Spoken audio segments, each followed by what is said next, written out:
Good afternoon, everybody. And welcome to our second CTS Talk for the academic year. So glad that you're here with us this afternoon. My name is David Malott, the president of Christian Theological Seminary, for those of you who may not know me or haven't met me. And I am delighted to be able to call us together for this wonderful occasion. I want to give a special welcome to our guests, but especially to Dr. Coyle's special guest that she's invited here this afternoon. This year, as some of you may know, we're highlighting 3 faculty members who have been newly appointed to endowed chairs. And each of these occasions provides us an opportunity to install them officially. In February, we'll have another CTS talk given by our new Vice President of Academic Affairs and Dean of the Faculty, Dr. Francisco Lozada Jr. And at that event, we will also officially install him as Vice President and Dean. So I hope you make plans to attend that talk and then the last talk, which will be given by Professor Scott C. Each of these events kind of follow a very similar format. After brief introductory remarks, we do the installation and then followed by the talk by the professor. Then we move into a time of question and answer for about 10 minutes or so, and then we conclude the event with a reception. And so we hope that you'll make plans to join us in the common room to have an opportunity to talk with Dr. Coyle, to congratulate her and enjoy some light refreshments. As some of you have heard me say before, the presence of endowed chairs in an institution of higher learning should not be taken for granted. Their presence signals internally and externally that excellence in scholarship is valued and that the subject matter identified in the chair is a long-standing priority for the institution. They also make clear that excellence in scholarship and formation are secured as lasting dimensions, values, and practices of a learning community. Our vision to be an academic learning community that gives witness to God's liberative, restorative, and life-affirming message relies directly on excellence in scholarship, teaching, and learning. And our endowed chairs and professorships are instrumental in fulfilling this vision. So I want to tell you just a little bit about this particular chair.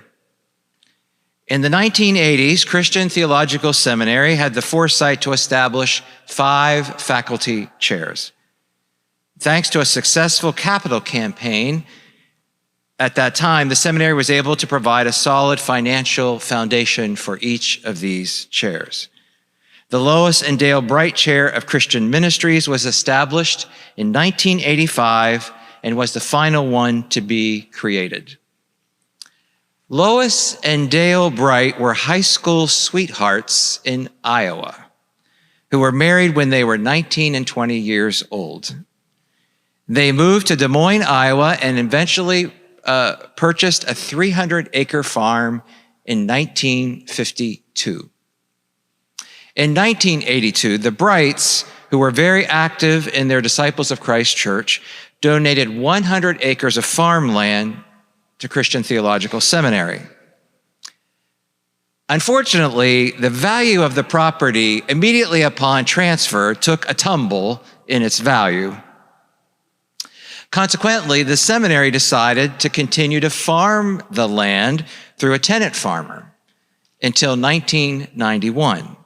And at that point, the seminary was able to sell the land to another farmer at a better price than after the original transfer. Lois Bright, who was 102 years old when she passed in 2013, expressed her gratitude to CTS for the way in which CTS had stewarded their gift, which, as you can imagine, meant so much to them.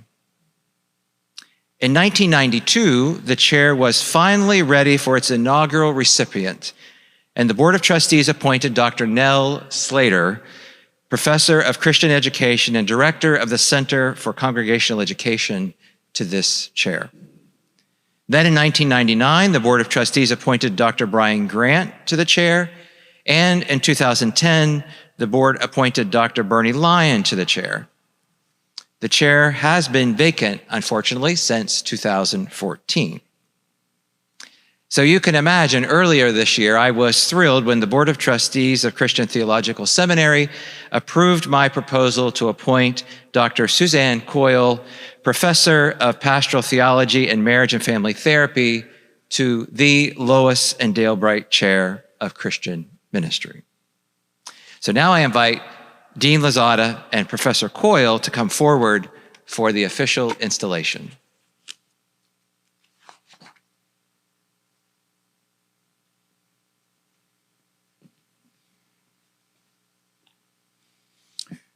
Welcome.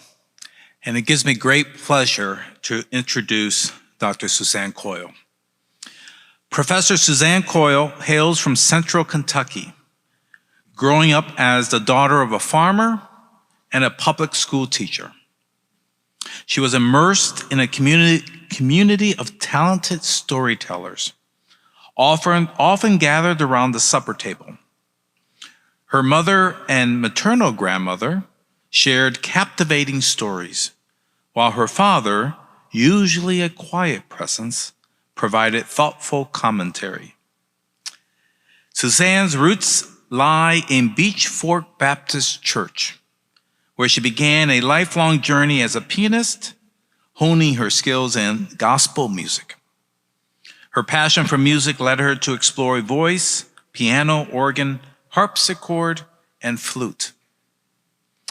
After graduating from Centre College with majors in religion and psychology, she pursued her studies at Princeton Theological Seminary, earning an MDiv and a PhD in pastoral theology. Suzanne made history as the first Baptist woman ordained in Kentucky, despite encountering resistance from her local Baptist association. Initially trained in psychoanalytic therapy, she later transitioned to family therapy during her time at the Ackerman Institute for the Family in New York.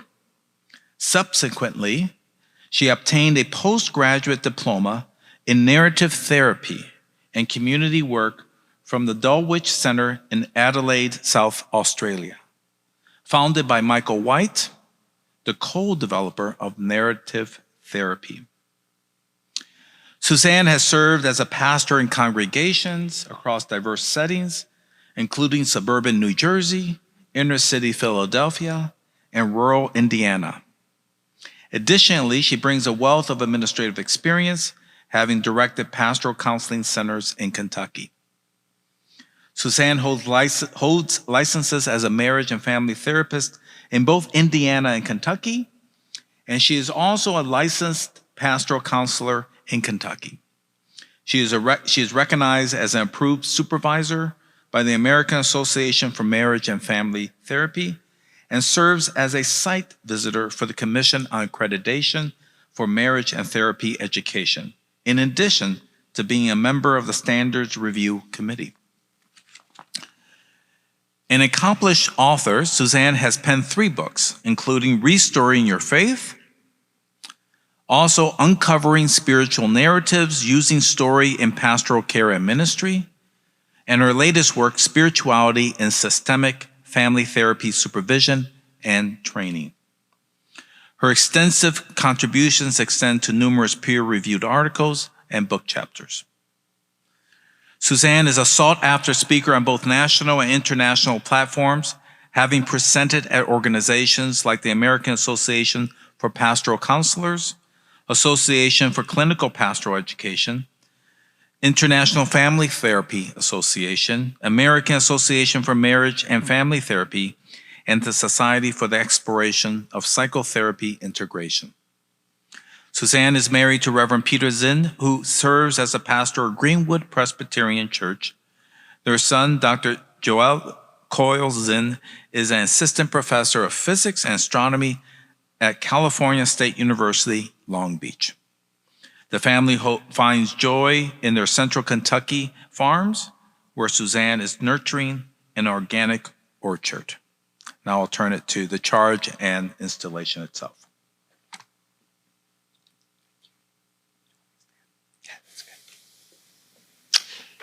Dr. Coyle, over the years you have distinguished yourself as a significant force in the field of marriage and family therapy. In recent years, your peers, both regionally and beyond, have appreciated the holistic approach you have been developing. Your recent work on the integration of spirituality and therapy is coming at a crucial time when so many are seeking to navigate the challenges and joys of being human and alive. For yourself, you have also sought that integration, traveling many religious miles. As I have noted with your peers, that kind of integration of one's personal, professional, and spiritual dimensions does not come easily. It requires tremendous faith, courage, and commitment. Your election to this chair is a recognition of all that you have brought to CTS and all that you have taught us. You have made us better as a seminary and as a community. As you inhabit this chair in Christian ministries, we charge you to continue bringing the full power of your scholarship, therapeutic expertise, and commitment to the church in your writing, teaching, advising, committee work, and ministry. And a little more to your charge. Help the CTS community to know better how to help people grow and heal as they seek human flourishing and a whole life. Help us to expand what it means to affirm God-given human dignity. You are singled out as a scholar, teacher, counselor, church leader, and friend, a worthy model for the kind of leadership we call the church to exercise. We pray that God will prosper you in your continued work and ministry among us. Dr. Suzanne Coyle, I now pronounce you officially installed as the Lois and Dale Bright Professor of Christian Ministries. Congratulations. Thank you.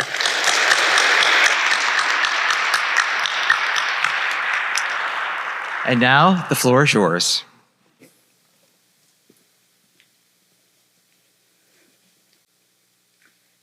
It's a great honor to be here with all of you this day.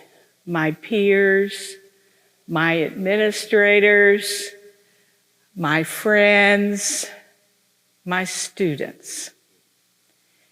And as I think about I have to tell a little story before I get to the real thing, But I remember clearly how I got here at CTS. I was at the AAPC meeting out in San Francisco. I don't know, Felicity and Matthias, it may have been there. And I remember at the time the clinical director at the counseling center bounded up the escalator the wrong way. And Clinton said to me, "There's an opening at CTS. You've got to apply, Suzanne." And then I went through all the process. I was working for a Baptist child care agency, and a lot of that's about fundraising. We had a golf scramble, 5 degrees in pedagogy. So I always carry my trusty cell phone. I got a call from the chair of the search committee who said, it was awfully hot. I was sweating buckets. And he says, "What do you need to get you to come here?" That was all it took. I excitedly drove my golf cart back and I thought, enough of this. And I've been happy here ever since. So today I may be standing some, maybe sitting some. I now have 2 good artificial knees, so that's a good thing. That's a story in itself, but I won't bore you with that.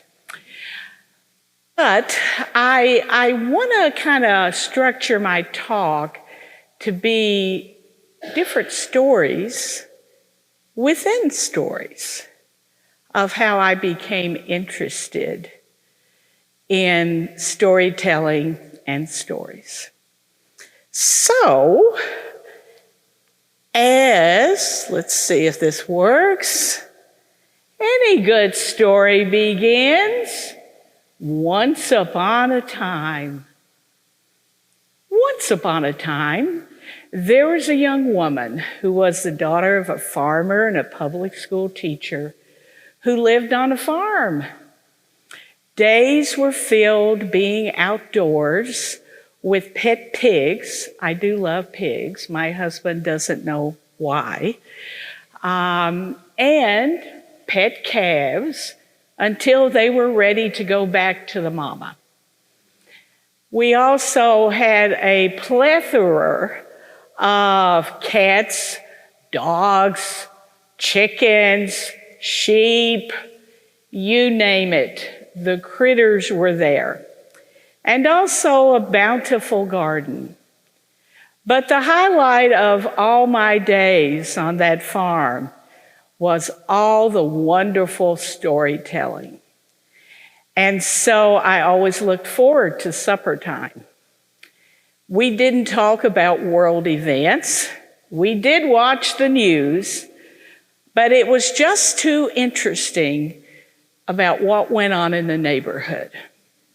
My mother, when she was older, once commented when she had caregivers with her, saying, someone asked her one day, do you watch soap operas? And she said, no, I don't need to. My daily life is a soap opera in itself. So, once upon a time. Once upon a time, there was a young woman who managed to get herself from central Kentucky to Princeton Theological Seminary, where she learned for the first time what Advent was. You know, mind you, she was raised Southern Baptist. And so during the stint at Princeton Theological Seminary, the spirituality of the rural church was met with the Reformed theology of Princeton and also the urban setting of Philadelphia, New York City, and then also suburban New Jersey. Once upon a time, there was a young woman who experienced a call to ministry.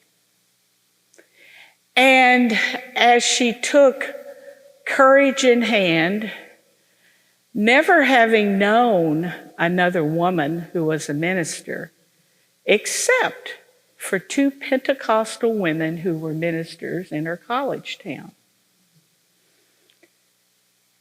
she began to seek a calling.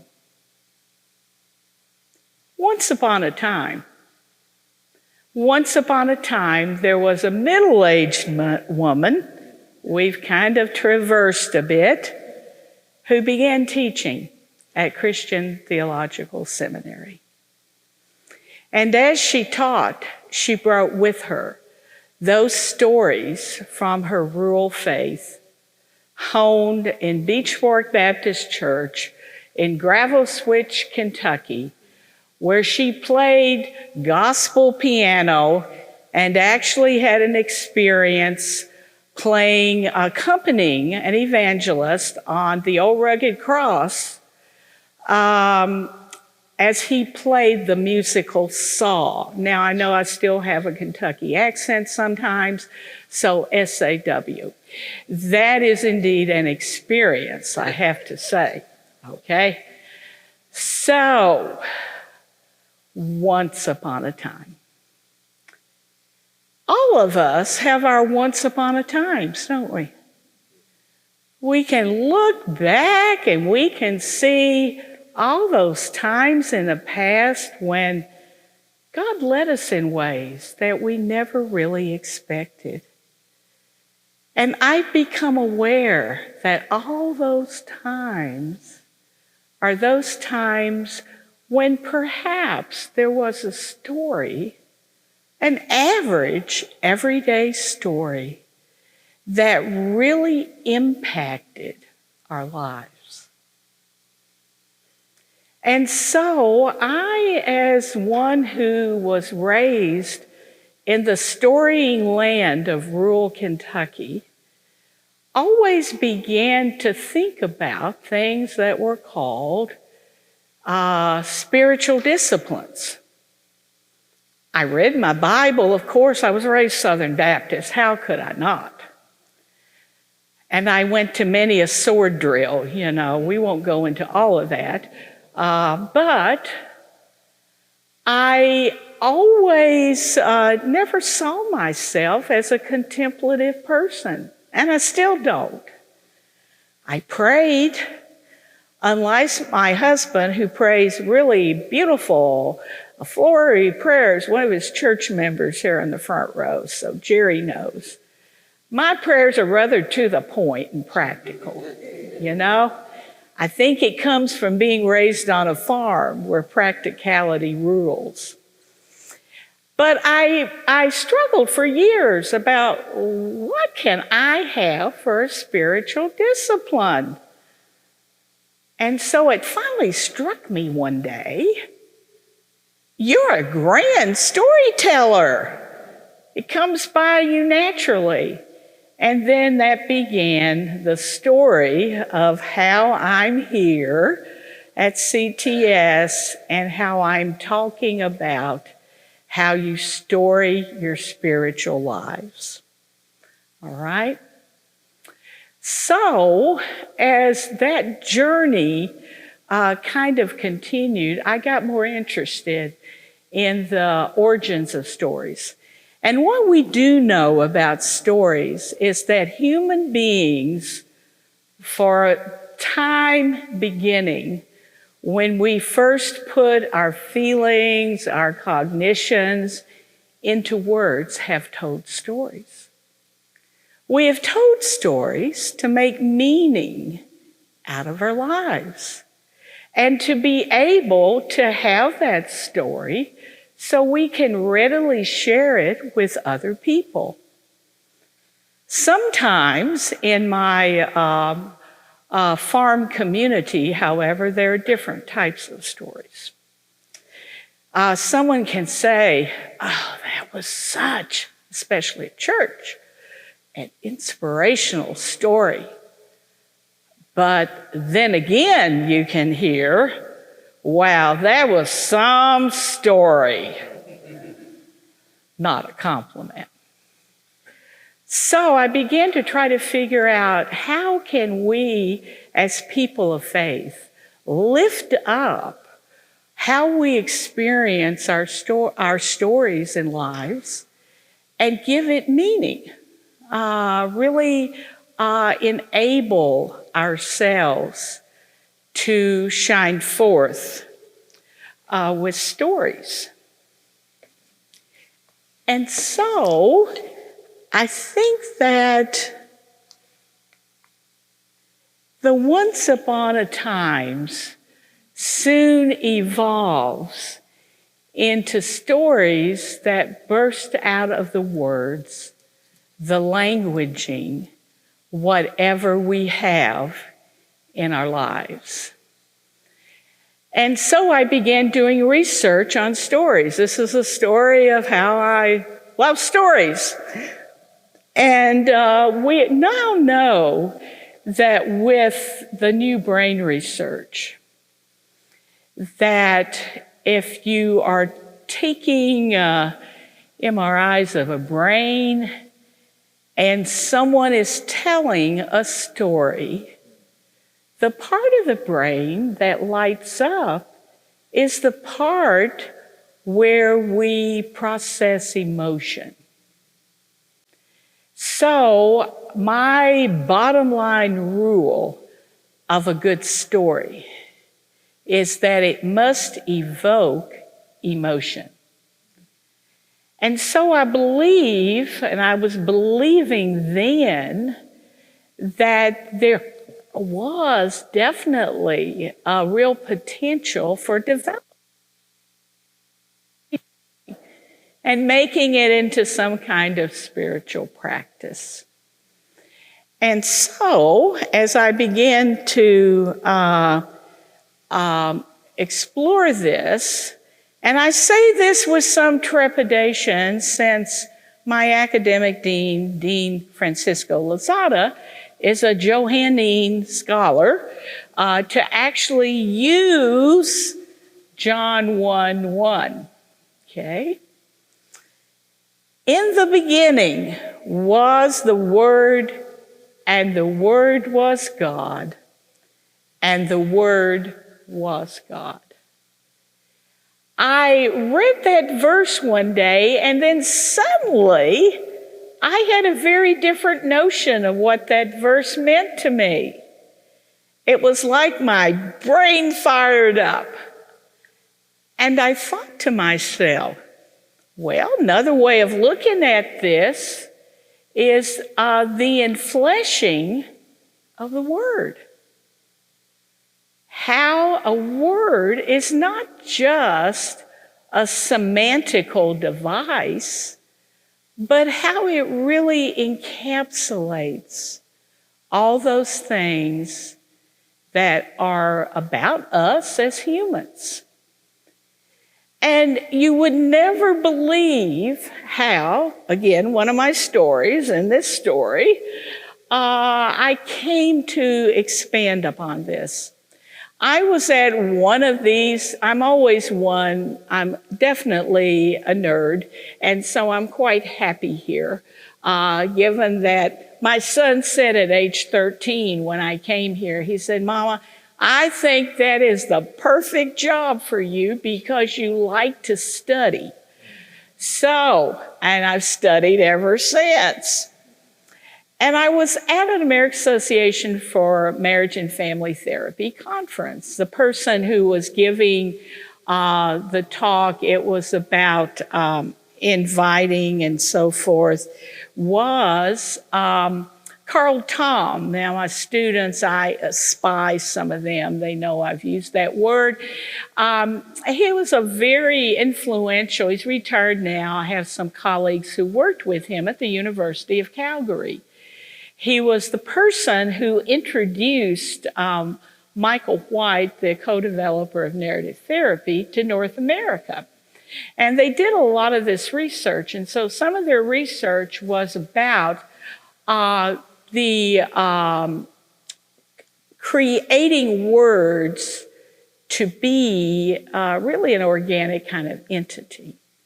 And I went to the lecture. I was all excited. I talked to them afterwards. And then I shared my Bible verse.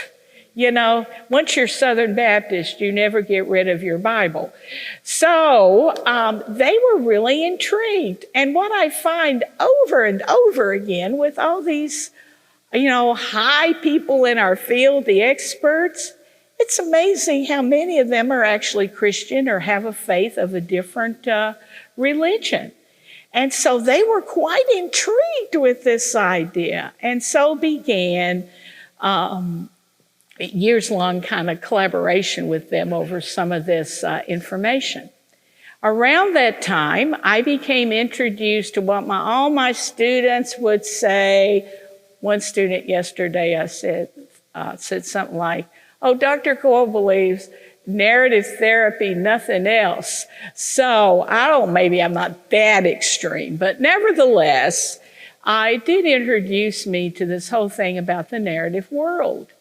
And every time I went there, I would see people, ministers, social workers, nonprofit leaders who were not just therapist types.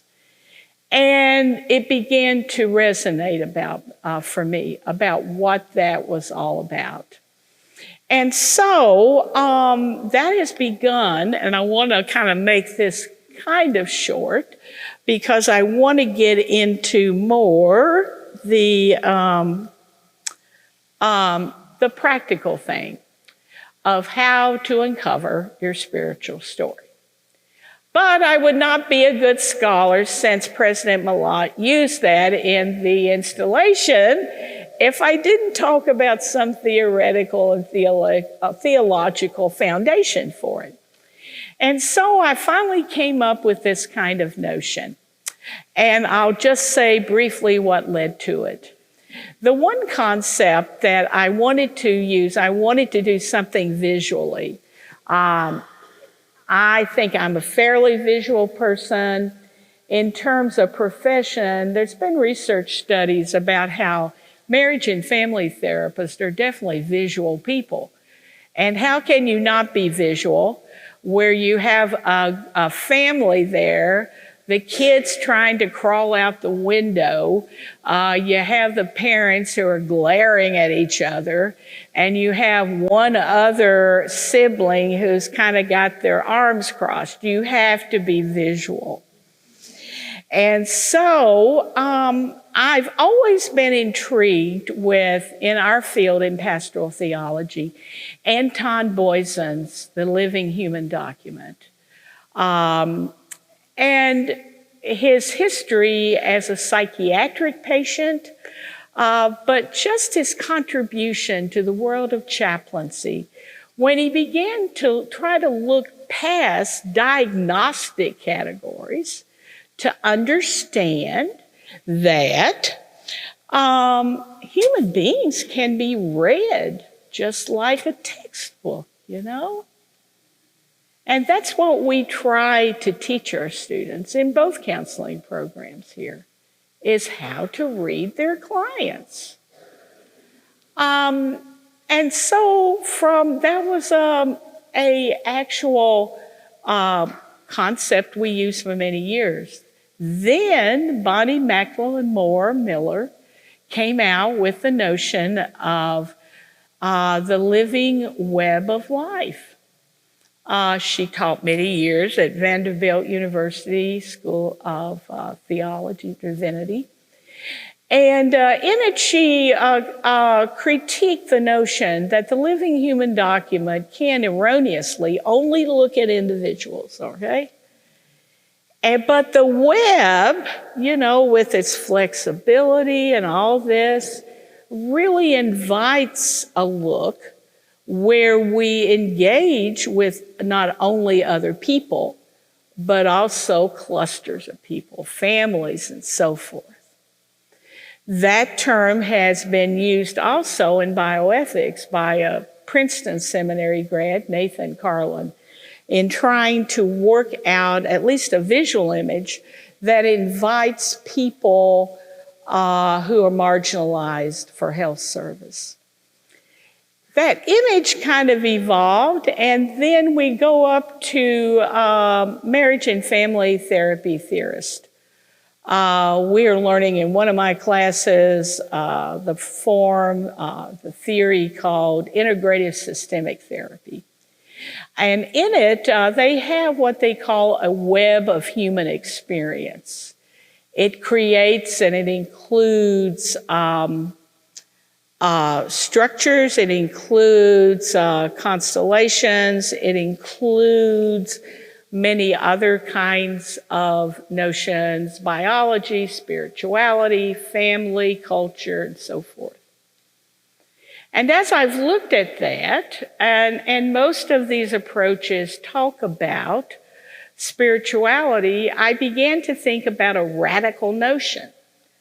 Why can spirituality, if we're going for the gusto, encompass all of this? And it also connects with my very fervent belief that if we have true faith, true spirituality, we have to be immersed in the everyday of our everyday living.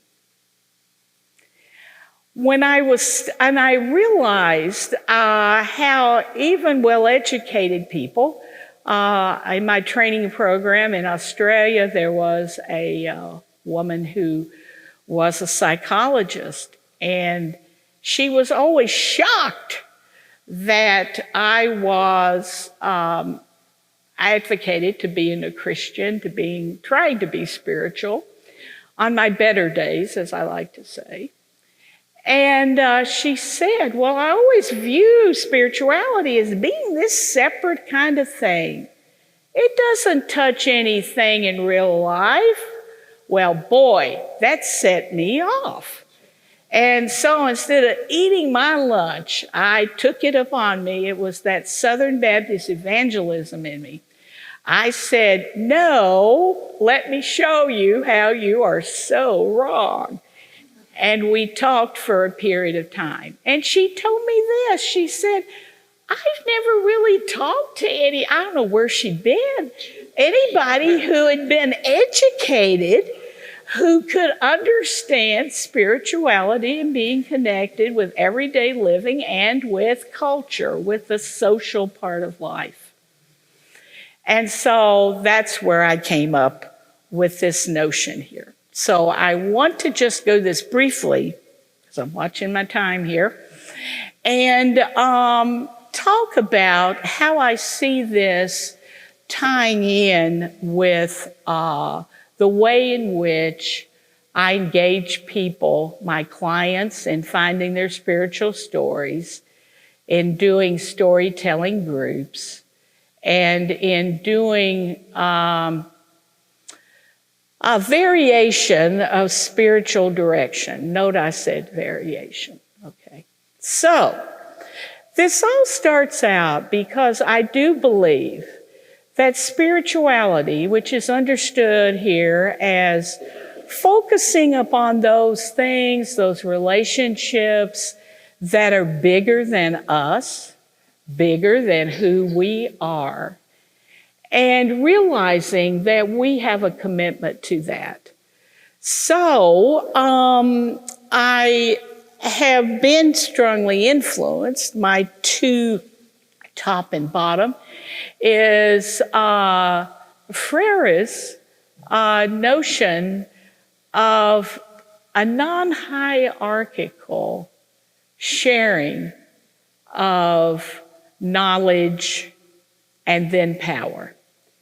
And that in and of itself is what should be a joint engagement with people who are oppressed by societal norms, discourses. Two of my colleagues, two of my trainers, Cheryl White and David Denborough from Adelaide, South Australia, traveled to Brazil to interview Paulo Freire. It's a fascinating story, and I'll send you the interview if you just let me know. At first, when they went in there, he acted as though he couldn't speak English, all right? And so he had the translator, and he spent a period of time kind of engaging with them, his screening. When he finally thought, okay, these may be okay people, he began to speak English. And so they had a conversation.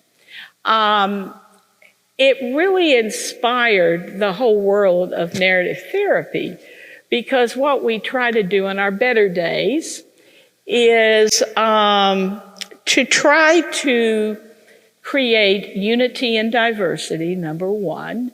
And number two, to keep on this, is it not possible, can narrative become a way of creating social action? And they talked for hours. Now, this is the sad part of the story. He died the next day. But it was a fascinating interview to have, a great thinker like that share his thoughts. And so that influences me. So this is intended to be non-hierarchical. The other influence I've been very influenced by is all liberation theologies, whether it is feminist, womanist, Murista theologies, Asian American theology. Let me see if I can get them all out. Queer theologies, on and on. Because I think at the very core of liberation theologies is this crazy notion of hope.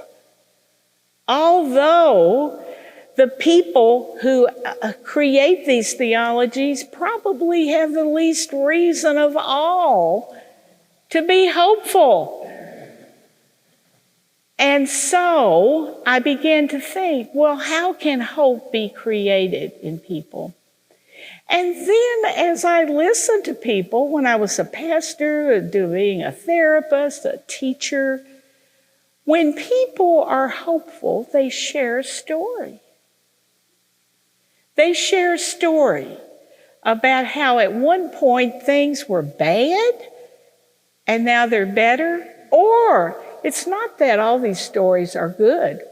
We are living in a crazy, painful time in our world. And I thought about this when I was preparing for this. I thought, I can't stand up there and say all these stories have happy endings. They don't. And the premise of narrative practice is what sustains us in both joy and hardship. So that's my bottom line rule for an effective story, a generative story. So there is that piece, and I believe we can get at this through the notion of how we create these stories and so forth. Now, if I can get this little clicker going, I'm going to go back to Once Upon a Time. And I want to share 3 stories, perhaps 3 ways that I think this living web of socio-spirituality, which emphasizes hope, but the avenue to that is through immanence and transcendence. That we are able to embrace the everyday immanence. It can be something that we view as being rote.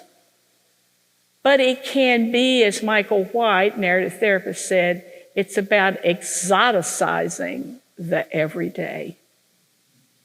We could really learn much from that as Christians, right?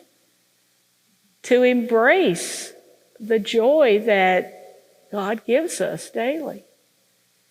And then as we engage in this immanence, I think many times we find a glimpse of transcendence. And it is that transcendence that I concur gives us the hope that we can have. So I want to share 3 brief stories, but in it I will give you some clues about hopefully how to uncover your own spiritual story. The first one is very briefly in my role as a therapist. Oh, gee, what have I done? Have I turned this thing off? Who knows? Well, there we go. Oh, well. I always have trouble with tech, even in my classroom. I won't have the students here testify about that because I might be embarrassed. But there was a client I had, Jessie. Jessie was quite depressed. Jessie went to the doctor. She was on psychotropic medications. I did everything individually I'm supposed to be doing. She said she was well educated. She had a master's in computer science, and she worked in a customer service department. So she was always depressed. We were talking one day, and then I thought to myself, one thing about narrative that we learn is oftentimes we can build stories through just phrases or expressions.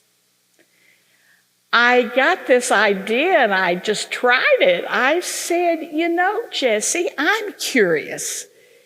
If you were to cross-stitch a family motto and hang it above the living room couch of your mom and dad's home, what would it say? She immediately said, "It's too much trouble." She says, "That's been the story of my life. They don't try to do anything. I'm the one to do it all. It's too much trouble." She became more and more animated. So we began to expand upon that phrase in good narrative fashion. And finally, after some time of working, she came to me one day in the session and said, "I've determined that that does not need to be my story." That's what happens with people. Another example. We had a storytelling group here at the seminary, and I invited people, students, they signed off on everything you're supposed to sign off on. I think Scott's here at IRB. Thanks, Scott. All of that. I did all of that. And so we shared stories. And this is the first part I would venture and recommend for you as you find your own spiritual story.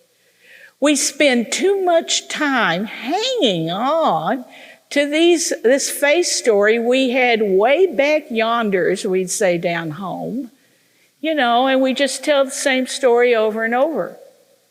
I heard this all the time when I was the only kid who went to Beechworth Baptist Church at night. The only hymn Brother Crosby and I knew was "What a Friend," and so we sang it every Sunday night. Likewise, when it came time for testimony time, everybody told the same story about how Jesus came in their life and they were saved. And I, as a kid, I always was a problematic child about questions. But anyway, I said one day to my mother, I said, "Is that the only way God's ever acted in their lives?" My mother, we talked about it. She was good about stuff like that. And so that really has motivated me, because I think many times in our lives as Christians, we think about that one very dramatic, if we had a dramatic one, or a very over the years kind of story that we just cling on to, but it really does not suit us in the present. I believe, at least my God is a God of possibilities. My God's one that believes, hey, I created you to be compassionate, creative humans, if you can be, and you need to change through the years. And so what I do is I ask people to consider, what is a formative spiritual experience that they've had? Everybody then gets all defensive. Well, what kind of story are you talking about? Surely you know what we want to answer you on. No, honestly, I do not. And what I make people do is take some quiet, even though I normally am not contemplative. I can be quiet sometimes. And so I ask people just to take some time out, listen to music, walk in nature, whatever, and whatever pops into their mind, I ask them to tell the story about that. It is fascinating how that story connects with another one, to another one, and then you can thicken it, you can expand it. So that would be the first step. This is what happened with this group. Janie told a story about her many years in cancer treatment. She was clear of cancer. She talked about cancer being a great teacher for us, for her. And then another woman. This woman was Caucasian. The other person was African American, and she talked about how her grandmother told her the story of Hagar over and over and over again, and how she believed that learning to wander in the wilderness is a way to become stronger. They shared with each other. Finally, one day in the group, Janie came in and said, they've discovered more cancer. That began a real closeness between Janie and the other woman. So Janie took on the story of Hagar. And they shared. And so I think we can tell stories and share them with each other. Just in terms of what we do individually, I would say this. What we need to be able to do is to really let those stories that pop up in our minds be further developed. Many times they are counter stories to the normative stories of what we've learned in church, and would sound like I'm anti-church, to be a normative spiritual experience. I mean, I grew up Southern Baptist, for heaven's sake, so there's a certain mantra, there's a certain, rhythm when you tell your story and so forth. And sometimes it ceases to be. That was my case when I became ordained. I thought, boy, that original story doesn't suit me now. And so part of this is the courage of evoking on a reckless journey. I do not believe that stories are tame. They should be radical. They should be robust. They should encourage us to change. And most of all, they should encourage us to always be aware of culture, social, and social justice. And so as I come to the end here, as I back up,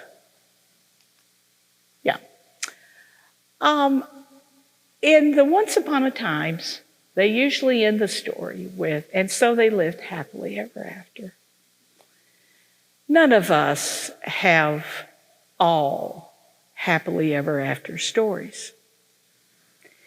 And so my charge would be, and so it may be. We do not know what that will be. But instead of living happily ever after, we embrace social injustice. We cry and lament over Palestinians and Israelis who die. We understand the polarization in our country, where one side hates the other. The stories that make a difference, I would say, are, and so may it be. So may it be that you will find your undiscovered spiritual story.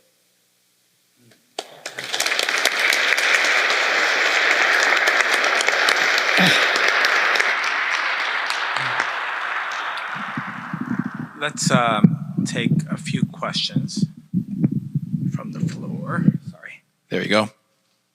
Any questions, comments? Yes.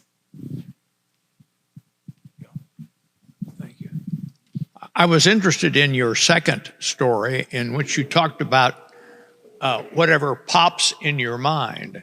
And it sounds to me as if you're probing into the field of the unconscious and the business of bringing the unconscious into the light.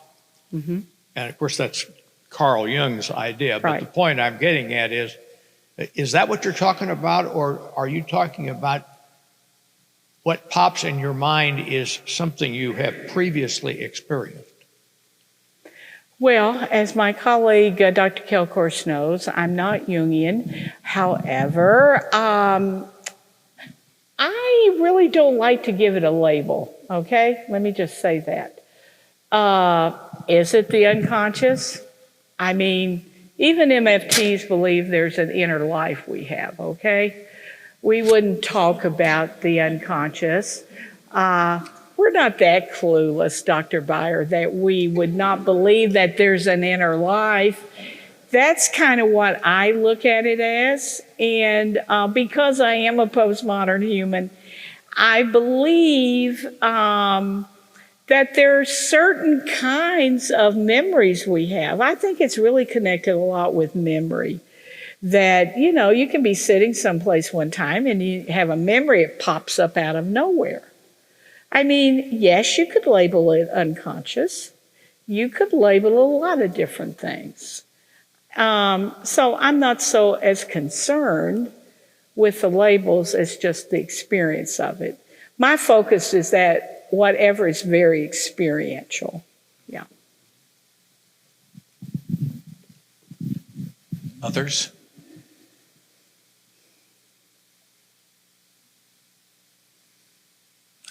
Yes, Amy.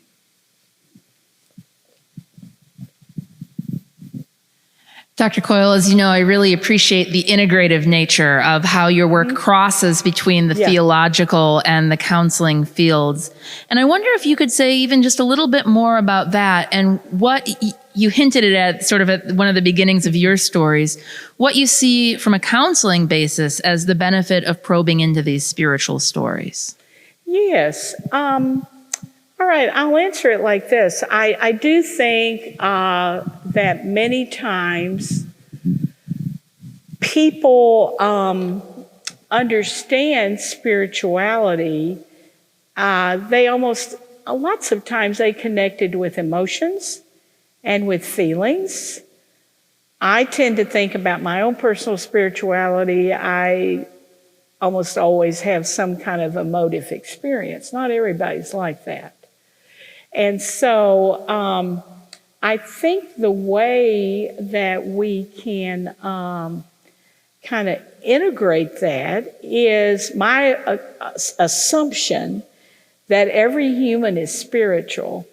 And how I define that is that spirituality is that experience that is bigger than self, relationships, causes. It's gets into, I think, the idea of that piece of us that we don't typically control. It's occurs.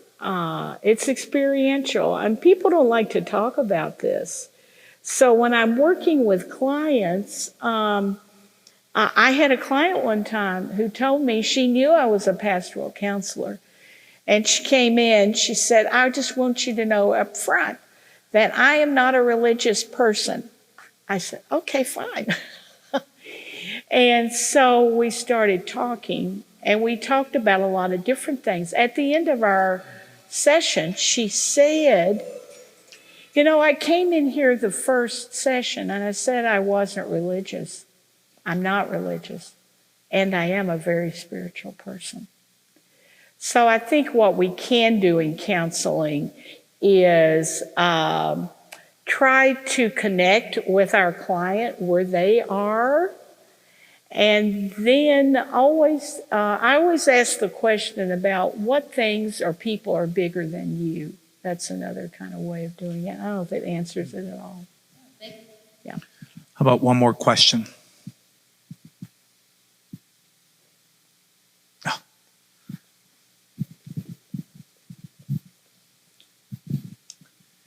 Thank you for your talk, Dr. Coyle. I was intrigued by the way that you talked about storytelling as a spiritual discipline.